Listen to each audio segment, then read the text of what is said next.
ഈ യോഗം അധ്യക്ഷ വഹിക്കുന്ന പ്രിയ പ്രസിഡന്റ് ഷംസുദ്ദീൻ, ഉദ്ഘാടനം ചെയ്ത പ്രിയ ഗായിക സുഹൃത്തുമായ സരിത റഹ്മാൻ, അനുസ്മരണ പ്രഭാഷണം നടത്തിയ മിസ്റ്റർ ബേണി, എല്ലാവർക്കും നന്ദി പറയുന്നു. നമ്മളെ ഇവിടെ എത്തിച്ചേർന്ന മുംബൈക്കയുടെ ഫാമിലി, പ്രത്യേകിച്ച് ഭാര്യ ഹബീസ റഹ്മാൻ, ഇബ്രാഹിം, ഷമീർ തുടങ്ങിയ അദ്ദേഹത്തിൻ്റെ ഫാമിലിക്കും ഇവിടെ നിങ്ങൾക്ക് എല്ലാവർക്കും ഒരിക്കൽ കൂടി നന്ദി പറയുന്നു. ഞങ്ങൾക്ക് ഈ പരിപാടിക്ക് സ്പോൺസർഷിപ്പ് നൽകിയ എല്ലാ പരസ്യദാതാക്കൾക്കും മാധ്യമ സുഹൃത്തുക്കൾക്കും എൻ്റെ പേരിലും എൻ്റെ സംഘടനയുടെ പേരിലും നന്ദി രേഖപ്പെടുത്തുന്നു. ഞങ്ങളുടെ ഞങ്ങളുടെ എല്ലാ ട്രസ്റ്റിമാർക്കും ഇവിടെ എത്തിച്ചേർന്ന എല്ലാവർക്കും ഒരിക്കൽ കൂടി നന്ദി. നമസ്കാരം. മുംബൈക്കയുടെ ഓർമ്മദിനമായ ഇന്ന് അദ്ദേഹത്തെ ഓർമ്മിക്കാനും സ്മരിക്കാനും വേണ്ടിയുള്ള ഒരു ഗസൽ സന്ധ്യ. ഗസൽ സന്ധ്യ എന്ന് പറഞ്ഞാൽ പക്ക ഗസൽ മാത്രമല്ല, അതോടൊപ്പം തന്നെ മെഹഫിൽ സ്റ്റൈലിലുള്ള കുറച്ച് ഗാനങ്ങളും ഇവിടെ ആലപിക്കുന്നു. ഇവിടെ ശരിക്കും പാടാൻ വരേണ്ടിയിരുന്നത് മുംബൈക്കയുടെ മകൾ സബിതയായിരുന്നു, സബിത നൗഫൽ. നമുക്കറിയാം, നമ്മൾ എപ്പോഴാണ് ഒരു പ്രയാസങ്ങൾ വരിക, കാരണം ഒരു ശാരീരികമായിട്ടൊരു ബുദ്ധിമുട്ട് വന്നതുകൊണ്ട് മാത്രം ആണ് അവരിന്ന് വരാൻ കഴിയാത്തത്. നന്നായിട്ട് പാടുന്ന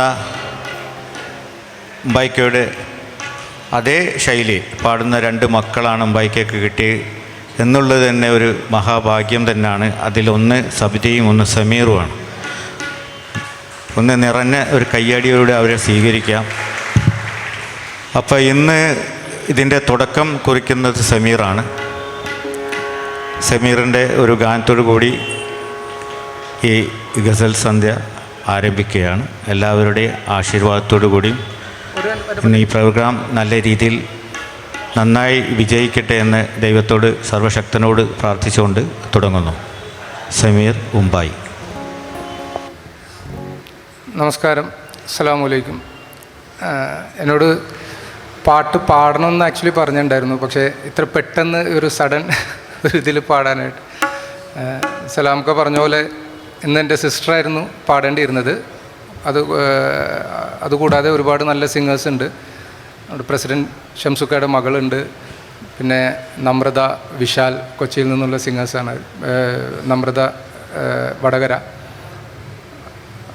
അപ്പോൾ എനിക്ക് പാടുക എന്ന് പറഞ്ഞാൽ ആക്ച്വലി വളരെ പേടിയുള്ളൊരു കാര്യമാണ്. കാര്യം മുംബൈയുടെ മകൻ എന്നുള്ള ആ ഒരു ലേബൽ ഉള്ളത് കൊണ്ട്, കാര്യം നാട്ടുകാർ ഏത് രീതിയിൽ എടുക്കും സംഗതി എന്നുള്ളത് എനിക്കൊരു പിടിപാടില്ല. ഞാനങ്ങനെ പാടി തുടങ്ങിയിട്ടില്ല. കുറച്ച് ചെറിയ ചെറിയ സ്റ്റേജുകളിലൊക്കെ ഇങ്ങനെ പാട്ട് പാടി ആരംഭിക്കുന്നതേ ഉള്ളൂ. അപ്പോൾ ഇങ്ങനെ പെട്ടെന്ന് ഇത് പറഞ്ഞപ്പോൾ എനിക്കൊരു സഭാകമ്പം ഉണ്ട്. എങ്ങനെ വരുമെന്ന് എനിക്കറിയില്ല. ജസ്റ്റ് ഒന്ന് സ്റ്റാർട്ട് ചെയ്ത് നോക്കാം. നിങ്ങളുടെ സപ്പോർട്ട് എന്തായാലും വേണം.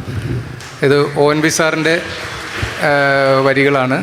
എന്നും ഒരു പൂവ് ചോദിച്ചു കൈനീട്ടും പെൺകൊടി, ഈ പൂവെടുത്തുകൊള്ളൂ.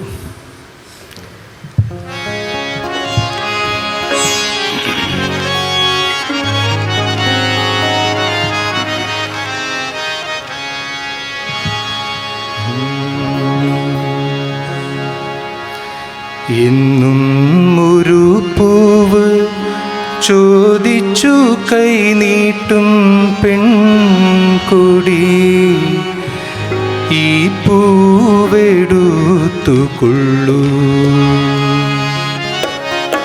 എന്നും ഒരു പൂവ് ചോദിച്ചു കൈനീട്ടും പെൺകൊടി, ഈ പൂവെടുത്തുകൊള്ളൂ.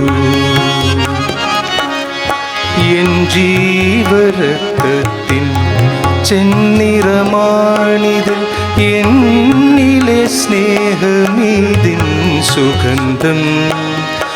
എന്നും നിനക്കൊരു പൂവു തരാം, സ്നേഹനൊമ്പരം മാത്രമെനിക്കു തരൂ. എന്നും ഒരു പൂവ് ചോദിച്ചു കൈനീട്ടും പെൺകൊടി, ഈ പൂവെടുത്തുകൊള്ളൂ.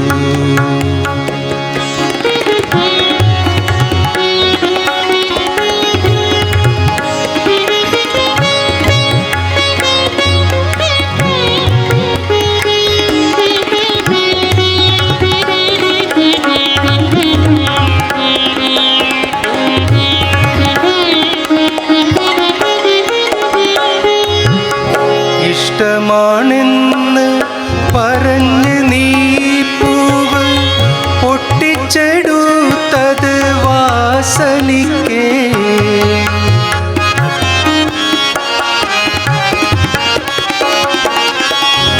ഇഷ്ടമാണെന്ന് പറഞ്ഞ് നീ പൂവ് പൊട്ടിച്ചെടുത്തത് വാസനിക്കേ.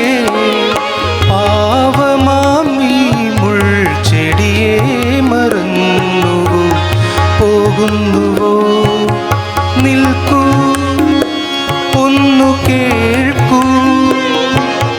പൂവു നുള്ളിയിടവേ നിൻ വിരൽ സ്പർശവും ഈ വെറും മുൾച്ചെടിക്കാത്മഹർഷം. ഒരു പൂവ് ചോദിച്ചു കൈനീട്ടും പെൺകൊടി, ഈ പൂവെടുത്തുകൊള്ളൂ. എൻ ജീവരക്തത്തിൻ ചെന്നിറമാണിതിൽ, എന്നിലെ സ്നേഹമിതിൻ സുഗന്ധം. എന്നും നിനക്കൊരു പൂവു തരാം, സ്നേഹനൊമ്പരം മാത്രമെനിക്കു തരൂ. എന്നും ഒരു പൂവ് ചോദിച്ചു കൈനീട്ടും പെൺകൊടി, ഈ പൂവെടുത്തുകൊള്ളൂ.